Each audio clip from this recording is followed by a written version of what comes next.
when little things like this turn into big things, it can be very challenging to know how to manage it. And so is it, do you take a firm approach? Do you set sort of, rules and boundaries and limits, rewards and consequences? Or is it just a matter of being firmer and maybe cross and using some form of punishment, which is often the first thing that some families try, usually unsuccessfully? Hello, I'm Dr. Jodie Richardson, and you're listening to Well, Hello Anxiety, a podcast where we end the struggle with anxiety and build our toolkit of practical skills to thrive. Hello, lovely listeners. Thank you for joining us. I have a very special guest today who is going to support families here in Australia and all over the world with a huge challenge when it comes to anxiety and kids. But before I introduce our wonderful guest, I just want to share a couple of stories with you, very, very brief anecdotes just to help set the scene. For some children, they are so distressed in the morning about heading to school that they, though previously happy, chatty, relaxed kids, heading off each day without any issues, without any reluctance, circumstances can change, and these previously happy, chatty, relaxed kids can become extremely nauseous. Some can vomit, some can lash out and feel really distressed about leaving the house to go to school. Some can take hours to get ready, becoming highly distressed, shutting down, refusing to leave the house. Others will leave the house, get ready, are in uniforms, will arrive at the school gate, at the drop-off, but won't get out of the car. These are just a few examples of what families are struggling with when it comes to school refusal. These are just the tip of the iceberg. And it is such a huge challenge for families. Parents are extremely distressed. Families are disrupted. Change needs to be made for parents being with children, sometimes at home when they won't leave the house, which interrupts work. It creates a huge amount of stress and anxiety for families, for parents, for carers, for kids. And there is a lot of criticism and a lot of judgment that parents are on the receiving end, and they can feel a lot of shame when it comes to trying to, but having a real difficulty kind of overcoming these challenges. And so today, with great compassion for everybody who is involved when it comes to school refusal, it's my great pleasure to introduce you to John Chellew, who has a reputation here in Melbourne as the go-to counsellor for children and teens and families who are struggling with school refusal. He is the founder of the School Refusal Clinic in Bayside here in Melbourne. He and his colleagues and his beautiful, very, very extra special colleague, Max, who is his gorgeous therapy dog, who I can see on the screen behind John. They work not only with families, but also with schools, with welfare departments and other mental health professionals as well. So, John, a very, very warm welcome to the podcast today. Hello, Jodie. It's great to be here, and thanks for the invitation to speak. Oh, thanks again so much. And I'd love for you to share with us what led you to doing this very special work the way you do it, and you have so much success. But what led you to do this work? Well, it's a long story, really. I guess it goes back to my first experiences of school myself, where I struggled with some health problems and school changes, and I just sort of really didn't know how to express that or get any real help for it, and sort of struggled through it back in the sort of 70s and 80s, really. And then ended up working in the field as a social worker and as a school-based counsellor, and working in child and adolescent psychiatry and family housing and crisis work, and a range of jobs over the years. And thought, heavens, there's a niche in school refusal. And I thought that I had sort of a range of experiences in my career that led me to the point of saying, well, this is what I want to do. I want to be able to help kids get back to school. This is prior to COVID, and obviously during and now post-COVID. So it's a real niche area that I feel very strongly about, have personal experiences in, and now some training and experience in. It's so interesting. A previous guest said research is me search, and I hadn't heard that before because she was an expert or is an expert in social anxiety and has great personal experience with that. And I've heard the expression that we make our work from our wounds. And I think often we are led to do the work that we do because of our own experiences and our hopes to help other children have and other people have very different experiences to our own. And so I thank you for the work you do. I just, without even mentioning that we were doing this podcast, I have a friend who has a child who is refusing to go to school. And she just happened to mention to me that her daughter is going to be seeing you. And I said, well, it'll be really lovely for you both perhaps to listen to this episode and learn a little bit more about John's story and more about the work that you do. And can you tell us a bit about school refusal, please? Because it's not clearly understood as a whole, because some people have kids who will go, oh, I don't want to go to school because I've got PE today, or they've been having an issue at school. And of course, it's so tough when a child doesn't feel safe to head off to school daily, as we hope they will as parents and carers and teachers as well. So, how does school refusal differ from the odd occasion when a child just feels like, you know what, something's tough's happening for me at the moment and I'd rather stay home? So it's a really complex issue, isn't it? Look, it is a complex issue, and the answer isn't simple. I mean, school refusal has a very sort of negative connotation, doesn't it? Refusing to do something. Yeah. But that's the term that's sort of evolved over time. Some people call it school can't, or school, perhaps avoidance, or it's different to truancy. We might understand not going to school perhaps in yesteryear as being naughty kids who want to hang out down at the beach or at the train station or at the mall. It's not about that. This is that's more of a won't go to school rather than a can't go to school. So school refusal is more about the want to go but have difficulty going for a whole range of reasons. And the answer to that is complex. It can be usually informed by anxiety, and resulting longer-term anxiety often leads to low mood or maybe even depression, and some learning difficulties, struggles with social connection or social anxiety, often informed by separation anxiety in the younger years from mum, saying goodbye at the school gate, as you mentioned earlier. So it's more the can't go rather than it won't go, and they can be home-based and school-based and within the child themselves. Oh, yes. And what I mentioned to John off air, which I'm happy to share here as well, is that it's so interesting because our daughter was refusing to go to school.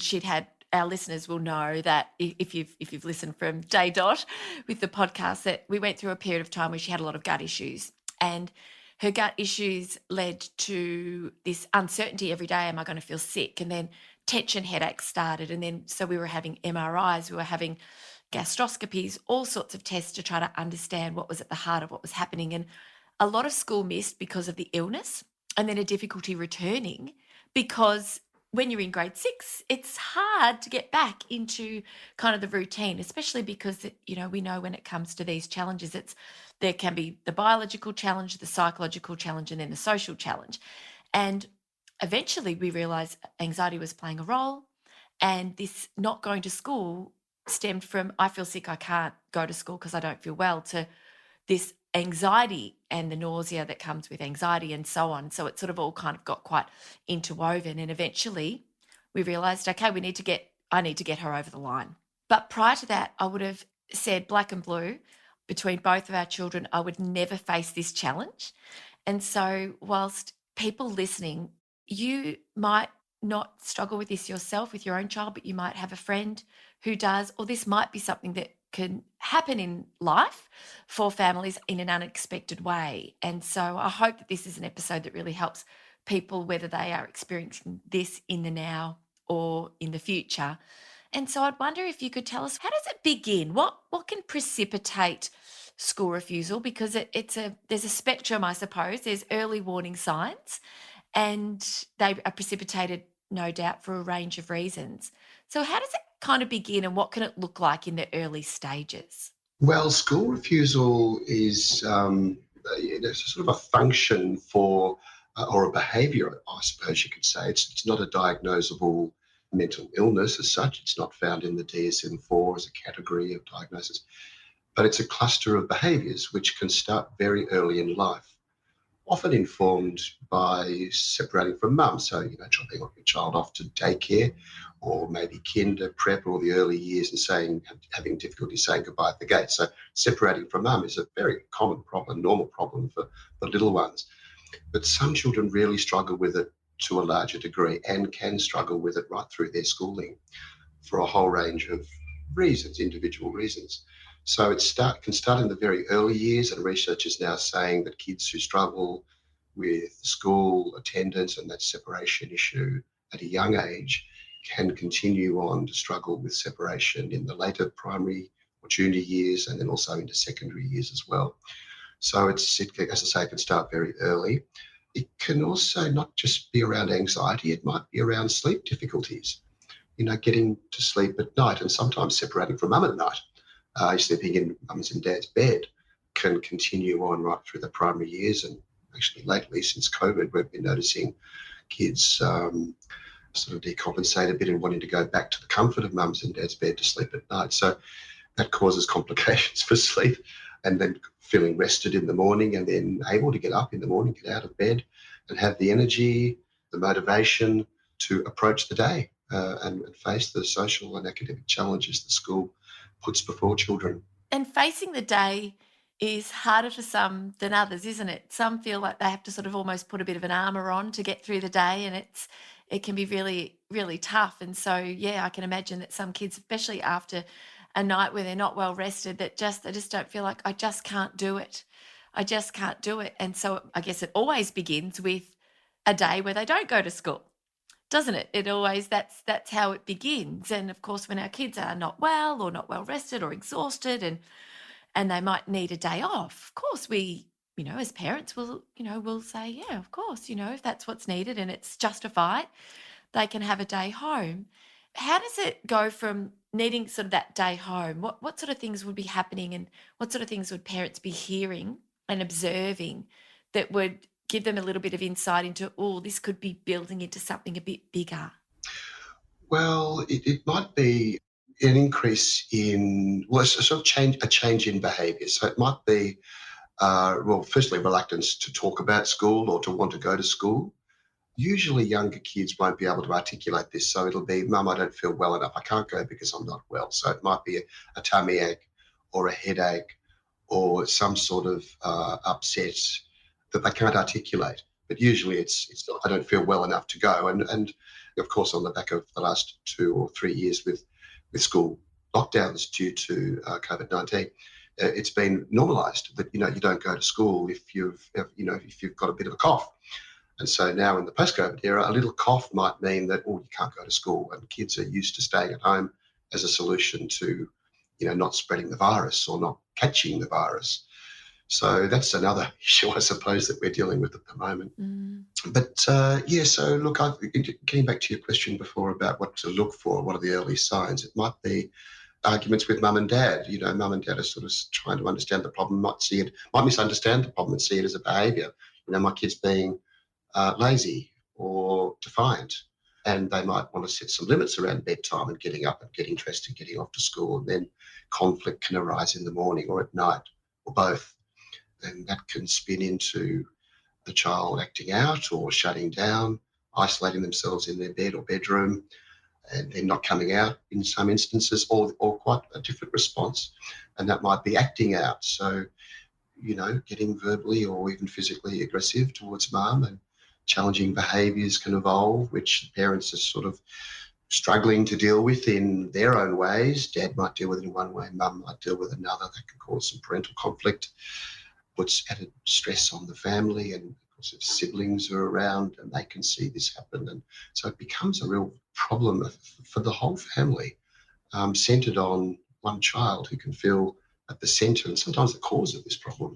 And no doubt it has an impact on siblings as well, because they're seeing this and experiencing and living in this conflict in the home. And I know as a kid, my anxiety started when I was in prep, and I would just say, Mum, I feel sick, I don't want to go to school. But no one understood. It was just not the done thing. This was in the late 70s. And I would just get sent every day. And I do laugh because there was one day I was genuinely sick, but of course it looked no different to every other day. And I did vomit. I vomited all over the poor kid in front of me, cross-legged while the roll was being marked. So I felt vindicated in my request to stay home that day. But I basically just got told, no, you're going.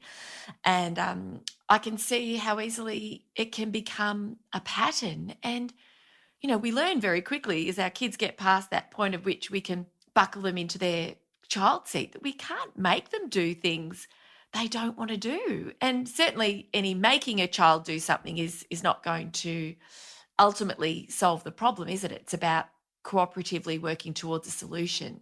That's right. Parents need to have a whole armour of strategies to, well, firstly, understand their children. And I imagine most parents understand their children very well. But when little things like this turn into big things, it can be very challenging to know how to manage it. And so is it, do you take a firm approach? Do you set sort of, rules and boundaries and limits, rewards and consequences?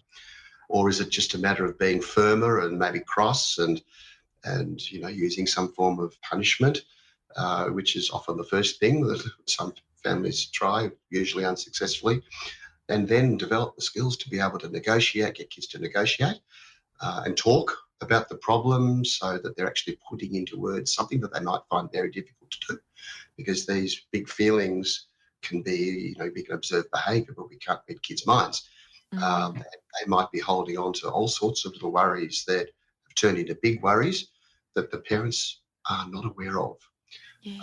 So I encourage parents to be little detectives of their kids' little, what they may perceive as kids' little problems, and that might be whether they're scared of the dark at night, whether they're sleeping actually beyond the time parents have gone to bed, whether they're up on their devices and not getting enough rest, whether they've got, some big worries about the world, about COVID, about the parents, about their siblings, about themselves, or obviously about school, and whether there's social worries or worries about their schoolwork, or whether they've fallen behind or understand. Might be a relationship with the parents that with their teacher that the teacher's a bit cross, or the class is a bit out of control, or they're not feeling safe in the seat they're sitting next to, or the kid they're sitting next to, or they might feel unsafe in the playground. There's a whole range of things, and I think about myself as a social detective when I'm speaking with kids to try to help them by asking the right questions, really, and this is what I'd be encouraging parents to do when they're thinking about the problem. Is it home? Is it school? Is it both? Is it social? Is it academic? Is it both? Is it when they're around or not around? In other words, at night, or when they're in the home or with their friends. It's tricky, isn't it, to work out for your child, and you're the specialist of your own child, where the problems might lie, and to be able to ask the right questions without jumping to solutions or jumping to judgment or reacting. It's about responding and giving the child an opportunity to think about the questions without expecting that they'll have them straight away. Yes, it's about being on the same team, isn't it? It's rather than that kind of butting heads that can happen, especially I think in the early days where a young person says, I'm just not going.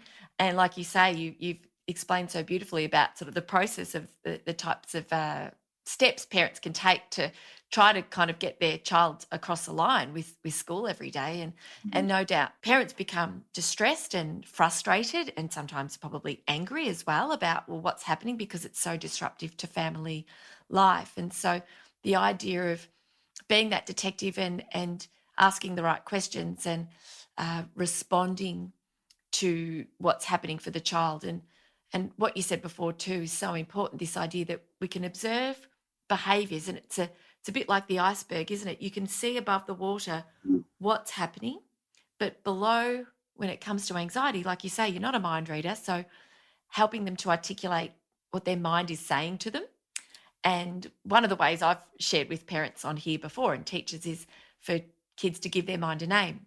And so that kind of helps them to sort of tune in a little bit, sometimes with that little bit of distance. What's your mind telling you? What's your mind saying? And the physical sensations as well, and the big emotions, which you might not know what's happening for them in their bodies. So it's so good, like you say, to be a bit of a detective and just help kind of work out what's happening. Yeah. Once the child is able to communicate that in, maybe just in small ways, it's about building a picture that, oh, gee, hold on, okay, well, now we're talking about it and now we're understanding it. And when I say we, because it's child, parent, and also schools, we can talk about it, in a moment. how are we going to deal with this problem? But you can't deal with the problem till you know what the problem is. Yes. And the problems are subtle, like we're saying, and so that's the way I like to work with kids, and in the context of their family, in the context of their school, involving both parents, sometimes separately, to get a bit of background, get mum and dad to talk about their view of the problem, which might be different, and their responses to the behaviour in the past, what's worked, what's not, and get the child to think about themselves in the light of this is a challenge going to school. They know they have to go to school. Yes or no? Yes. What makes it difficult? Oh, gee, I don't know. I've got a sick tummy. I feel sick. I can't go to school. And having that conversation, which in the therapy room is kind of what I do, really. It's being in a position to be able to have the heads up on what are the right questions in the right order at the right time. And that can be very difficult to do in the midst of a crisis when the child's not going to school and they're not coming out of their bedroom and mum and dad have got to go to work. The car's leaving soon with the other kids and there might be 2 school drop-offs, Yes. and I hear the stories, of course, a lot, and I'm sure your listeners will, if they've had an experience of this, will be nodding right now thinking, oh, gee, that's us. Or that's Yes. somebody I know that's got this problem, incredibly disruptive for parents who usually have very sympathetic and understanding employers, but not always. Some Yes. parents are having to take leave or actually in some cases stop working. Yes, I did hear a woman talking about that on the radio recently, that she had to resign from her job because it just wasn't an option for her to continue working. It had got beyond the point where there was any more flexibility around that, and she was a shift worker. It was really, really difficult. What are some of the stories that you're hearing from families about what they're seeing? What are some of the experiences to sort of paint a bit of a picture for those who are listening who maybe aren't experiencing school refusal with one of their parents, but just to get a bit more of an understanding about what this can look like in families when it's a clear and present challenge? Well, I guess through the clinic, I'm seeing kids from 5 right through to 17. So from grade 2 or 3 right through to VCE. So both genders, boys and girls, from high-end private schools down through the Catholic government system, and then community schools and specialist schools. There are many parents out there with children who have ASD or on the spectrum, who 50% of whom have school attendance issues, that recent data is saying. And so there's a whole gamut of family experience that I'm seeing through the clinic, starting with, like I mentioned before, about separation issues and getting kids doing their own beds and then off to school. And then, of course, into the classroom is another hurdle that a lot of kids struggle with. They get into school but not into the classroom. So I guess if I could paint a picture of a recent client in a primary school locally, who has been not at school now for 2 full terms, and during COVID lost a lot of confidence, quite enjoyed being at home with mum, wasn't really able to focus on home-based learning during the various periods when that was being provided by schools, and then fell behind. And once it was a bright, chirpy, fun, socially confident, articulate, intelligent young boy of 9, now 10, who's just put the brakes on, has gone on strike, and now through many sessions with me after seeing other clinicians is still not back at school. And of course this is putting immense pressure on mum and dad, who both have different parenting styles. Dad's very matter of fact, mum's much more perhaps flexible and negotiating with the boy, and that's caused conflict with mum and dad, because dad thinks that's this way, mum thinks no, you can't be too firm, and this is a dynamic. There's no finger pointing here or blame associated with this. It's just this, you can actually highlight the parenting differences with parents, because dad's saying, well, mum's too flexible, and mum's saying, well, dad's too firm, and they're overcompensating and actually makes the divide bigger. So my approach with this particular family is to try to bring the parents to the table to sort of say, well, neither are right, but what you need to do is to agree, or sometimes agree to disagree, but have a uniform approach where the child can't split off between mum and or dad. Now that can happen within a family home, or it can sometimes happen where the child's going from, where the parents are separated and going from home to home. Another case just yesterday where the child wants to stay with mum because mum doesn't set as many firm rules as a set at dad's place, and so then of course the child wants to stay with mum, and that causes all sorts of communication and family problems. And then this particular child where mum is less firm, dad is more firm. Sometimes the more firm approach works, but that can be traumatizing for some children, and the flexible approach is the way to go. But sometimes the more flexible approach is the one that children take advantage of and will end up not going to school. So in this family, honestly, yesterday, dad has a 100% attendance rate of getting the child to school when the child's in his care, and mum has a 35%. So that's interesting in itself, isn't it? I'm not advocating for any particular approach. What I'm advocating for is a combined approach where parents are negotiating and so that what the child experiences is uniform across households or across parents if they're together. Yes, and that's the point that you've raised there about children living with parents in different homes when parents are separated or divorced. It's very interesting, isn't it, that that brings a inconsistency in the approach, which makes it harder. And like you say, children will, they know, they work us out very quickly, don't they? They work us out. And They do. before we move on to talking about your approach to working with children and families, which is just beautiful and so unique and so clever, I wonder if you could share with parents listening or with teachers listening or with grandparents listening, when it comes to a child who's refusing to go to school and is home during the day, what sort of boundaries would you recommend are set around the options for that child about how they spend their time? That's a very good question, and one that I think about a lot and work with a lot. I must say I'm generalizing here because, obviously the whole gamut of reasons why kids aren't going to school need to be taken into account. But if I generalize, I think, well, the kids know that if they're at home, they're home for a reason. And if the reason for that is to do with anxiety, they can't be at school because school is just too difficult to be at. And home is the more comfortable space. I recommend that they're doing schoolwork from home. Now, that can be difficult for some families where mum's got to work in the office and a lot of parents are working from home these days. But it does mean that children need to be sort of to some degree monitored and supported to do that.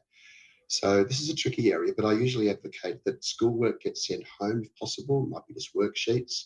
It might be online. A lot of classes are now online on various packages. The schools have, like Compass is one that comes to mind here in Australia. So the kids have the coursework online. And so I recommend that they try to keep up with the schoolwork, or whether it be homework or just scheduled work for the day, at home. That can be difficult if that hasn't been happening for quite a while. So usually I'll advocate that either work is sent home or it's grabbed offline.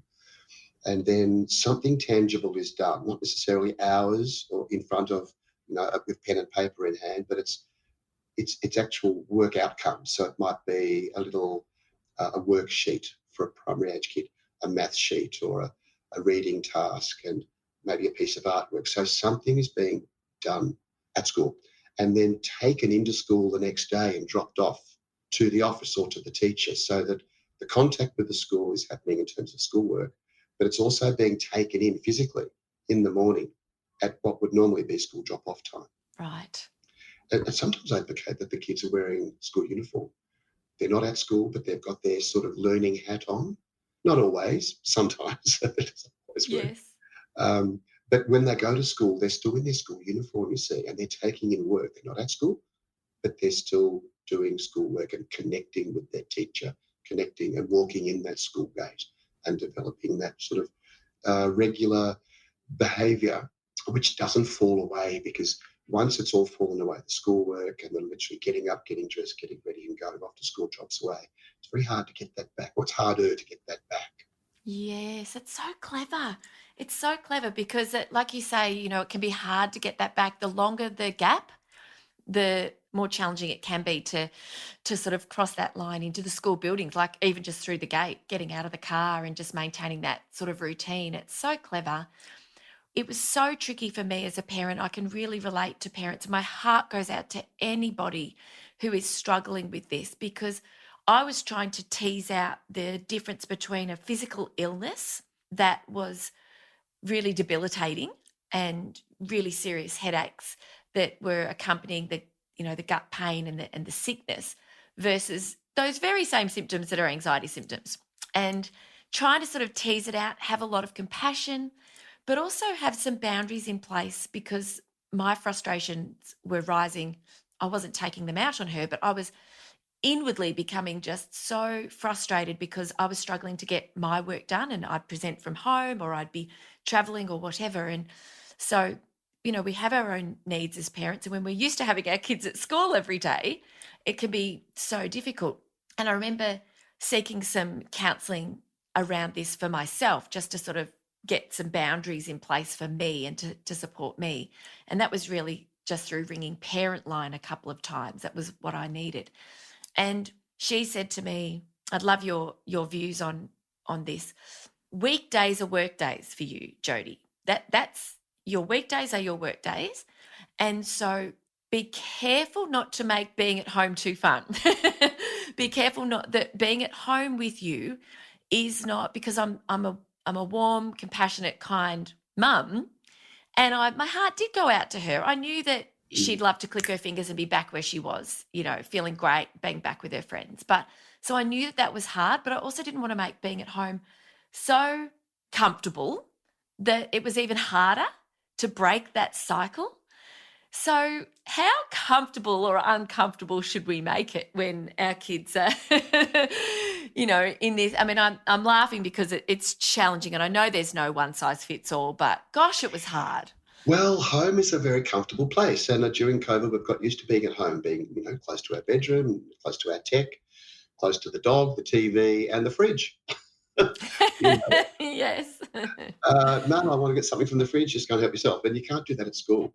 So, don't have to put in a school uniform. Some kids don't like the school uniform.